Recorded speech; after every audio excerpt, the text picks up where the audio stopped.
Olá pessoal, sejam bem-vindos à explicação do nosso mapa da disciplina de Políticas Educacionais e Organização da Educação Básica. Eu sou a professora Suzy e vou apresentar aqui o enunciado, o comando do nosso mapa e algumas explicações pertinentes. Vamos lá?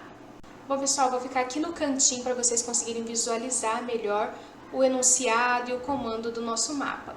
Começando ali então pelo enunciado, que vai trazer então um embasamento capaz de fazer vocês compreenderem o que a gente está propondo ali no comando da questão. Então, leia a seguir algumas orientações da página do Senado Federal sobre a elaboração de ideias legislativas.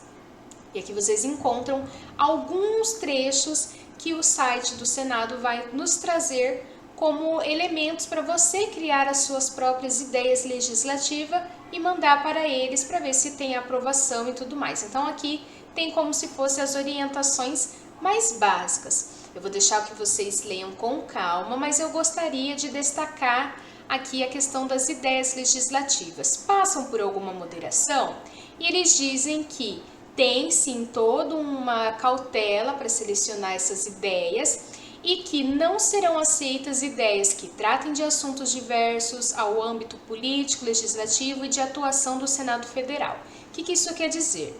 Quando é uma lei que tem a ver com a questão da medida provisória ou outras questões que apenas o Senado pode de fato atuar, não tem como a gente fazer uma sugestão de lei. Por exemplo, se a gente fala em alguma questão da Constituição e eu quero criar uma emenda constitucional, eu, enquanto cidadão, não posso, porque cabe apenas ao setor legislativo fazer alterações de emendas constitucionais, ok? Então, isso a gente não pode fazer. O que nós, enquanto cidadãos, podemos fazer? Propor ideias legislativas ou soluções de problemas do nosso cotidiano por meio de outras políticas, porque não é apenas por meio de legislação que a gente consegue solucionar problemas e não é apenas as legislações que se traduzem em políticas. Então eu posso propor soluções que não estejam relacionados a esses aspectos, mas eu posso falar, por exemplo, de programas, projetos que minimizem o problema, dentre outras ideias que eu tenha do meu bairro, na minha cidade, no meu estado ou no meu país e mandar essas ideias, ok? Também não é aceito projetos, ideias que contenham declaração de cunho agressivo, pornográfico, pedófilo, racista, violento ou ainda ofensivas à honra, à vida privada, à imagem, à intimidade pessoal e familiar, à ordem pública, à moral, aos bons costumes ou às cláusulas pétreas da Constituição.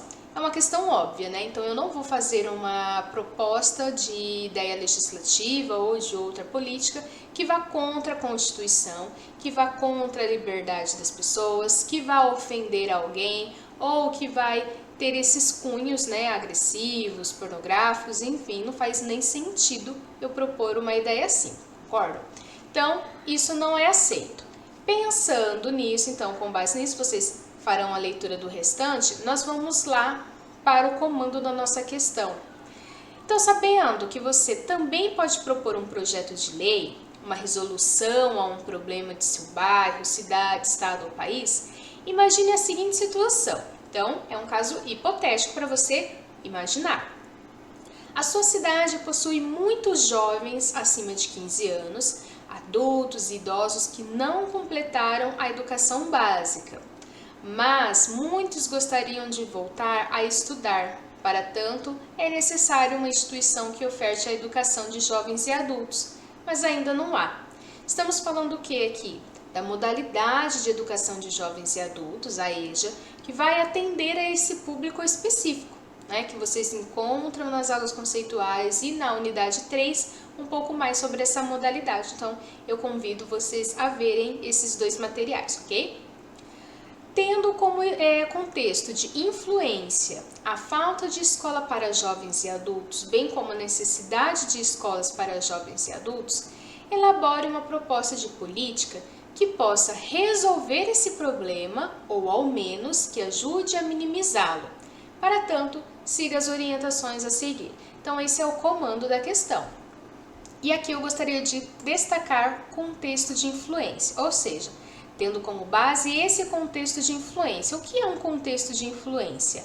Você que já viu as unidades do nosso livro, você que já acompanhou as aulas conceituais, já deve ter notado essa palavra, esse termo, né? Contexto de influência, ou seja, é onde surge a questão que nós vamos discutir enquanto cidadãos e a fim de pensar, refletir em possibilidades de superar esses desafios, essas dificuldades, esses problemas por meio de políticas, ou seja, por meio de ideias legislativas, ideias de políticas públicas, políticas educacionais, enfim, aquilo que nós nos propomos, ok? Bom, então, o nosso contexto de influência, ou seja, onde surge esse problema, é na sociedade, então é perto de você, você vai considerar na sua cidade esse problema, ok? E qual é o problema? Falta de escolas, de instituições que atenda esse público específico, a educação de jovens e adultos, tá? A proposta, então, é que agora, a partir dessa ideia, desse problema que você já tem, você elabore, então, uma resolução de problema, ou ao menos algo que ajude a minimizar esse problema, ok? E a partir disso vem as orientações para você elaborar essa proposta de política, ok? Que pode ser uma proposta de lei ou pode ser um programa, um projeto, algo nesse sentido, ok? Então vamos lá, para você propor a sua ideia, você deve iniciar com um parágrafo de 4 a 5 linhas, informando de forma crítica qual é e como está o problema, ou seja, a falta de instituições de EJA na cidade. Lembrando que é uma situação hipotética. Então, aqui nessas 4 a 5 linhas, você vai descrever como que está essa situação hipotética na sua cidade da falta de escola. Porque se a gente, enquanto leitor, não compreender qual é o problema, nós não vamos dar a assinatura para aquele projeto de lei. E vocês verão ali no enunciado que é necessário um certo número de assinaturas. Aqui, ó, é necessário 20.000 assinaturas para que a sua ideia seja, então, de fato, levada à discussão na Câmara.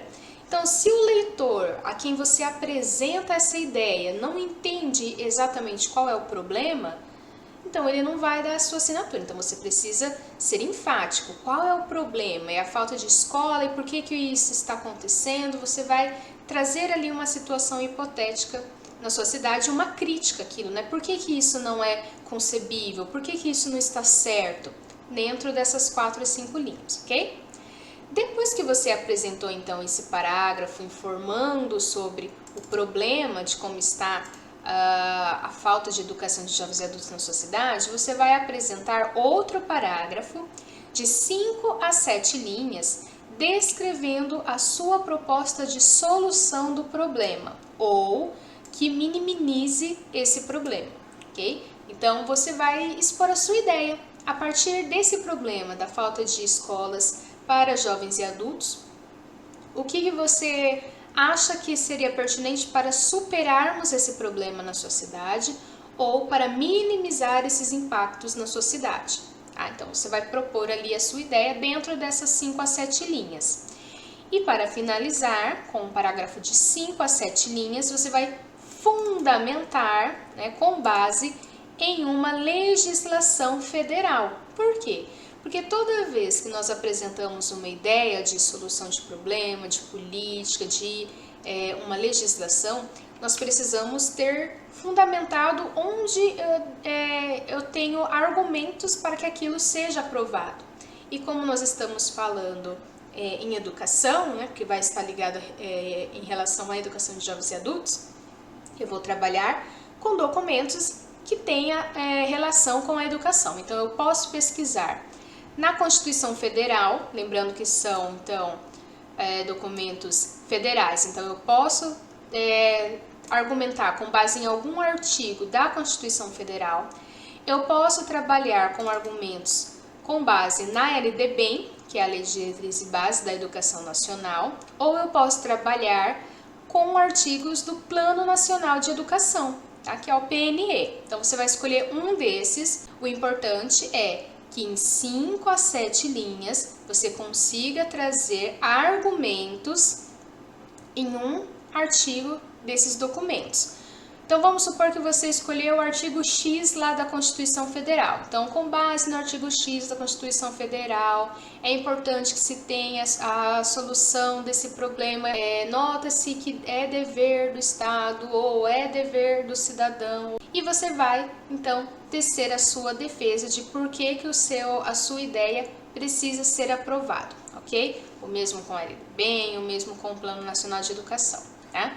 Então, você vai se embasar para sugerir a solução do problema apresentado, bem como apresentar argumentos que possam convencer a população e a Câmara a aprovar o seu projeto, porque se você está ali propondo uma solução, você quer que ele seja aprovado, então você tem que argumentar, ok?